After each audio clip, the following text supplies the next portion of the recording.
E aí, pessoal? Obrigado pela presença aqui no canal Juris 360 Lab. Vamos direto ao ponto hoje com uma pergunta importante. A proteção ao bem público, por si só, autoriza usar analogia para prejudicar o réu no crime de dano. A gente vai mergulhar num caso específico que o STJ analisou, que foi o crime de dano contra o patrimônio da Caixa Econômica Federal, a CEF, sabe? E o ponto crucial, o pulo do gato aqui, é que a gente está falando de fatos que aconteceram antes de 2017, antes de uma mudança importante na lei. Exato. Antes dessa Lei 13.531, de 2017, o Código Penal, lá no artigo 163, parágrafo único, inciso 3, tinha uma lista, né? Ele dizia que o dano era qualificado, ou seja, a pena era maior, se fosse contra patrimônio da União, Estado, Distrito Federal, município. Ou também empresa concessionária de serviço público ou sociedade de economia mista. Agora veja bem, empresa pública, que é o caso da Caixa, não estava escrita lá.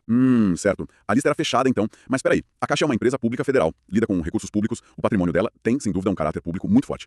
Mesmo não estando lá escrito empresa pública, não dava para argumentar que a ideia da lei, o espírito dela, era proteger todo esse tipo de patrimônio de forma mais rigorosa? Pois é, essa foi exatamente a discussão. Só que aí a gente esbarra num princípio fundamental do direito penal, que é, assim, super importante. A proibição da chamada analogia in malam partem. Analogia in malam partem. O que isso significa na prática? Significa que você não pode pegar uma lei que se aplica a uma situação parecida e usá-la para prejudicar o réu numa situação que a lei não previu especificamente. É proibido criar um crime por analogia, aumentar uma pena por analogia ou, como nesse caso, aplicar uma qualificadora por analogia. Ah, entendi. É uma proteção para o cidadão para ele saber exatamente o que é crime e qual a pena, né? Exatamente. Isso se chama princípio da legalidade estrita. Não tem crime nem pena sem uma lei anterior que diga isso claramente. Tentar colocar a Caixa naquela lista antiga por ser parecida com os outros seria justamente criar uma regra pior pro réu onde não existia. Não seria interpretar a lei, seria completar a lei de um jeito ruim pro acusado. Isso, perfeito. Seria suprir uma omissão legislativa prejudicando o réu, o que o direito penal não permite de jeito nenhum. Mas imagino que essa visão não foi unânime de cara lá no STJ, né? Deve ter rolado uma discussão interna. Rolou sim. Dentro do próprio STJ existiam entendimentos diferentes. Por exemplo, a sexta turma tinha uma visão um pouco mais, digamos, flexível. Eles achavam que o objetivo maior da lei era proteger o patrimônio público de forma geral. E por isso, mesmo sem a Caixa estar escrita lá, o dano deveria ser qualificado. Eles viam isso como uma interpretação da intenção da lei, não uma analogia proibida.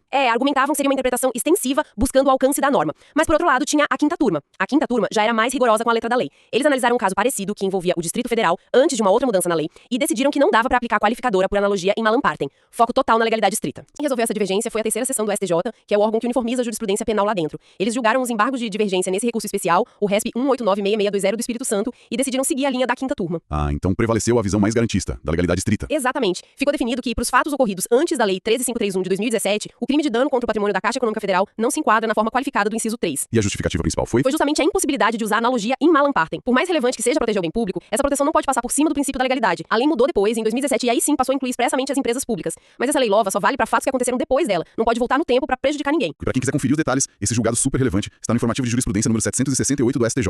O número do processo é o ERESP 1.896.620-ES. Vale a pena dar uma olhada. Curtiu essa análise direto ao ponto? Aqui no canal Juris 360 Lab tem muito mais conteúdo assim, sempre focado na jurisprudência atual. Então se inscreva no canal, deixe seu like para fortalecer nosso trabalho. A gente agradece demais a audiência. E fica aí a reflexão. Até onde a gente pode ir na interpretação da lei para proteger bens importantes sem ferir garantias individuais que são a base do nosso direito penal. Pense nisso. Até a próxima.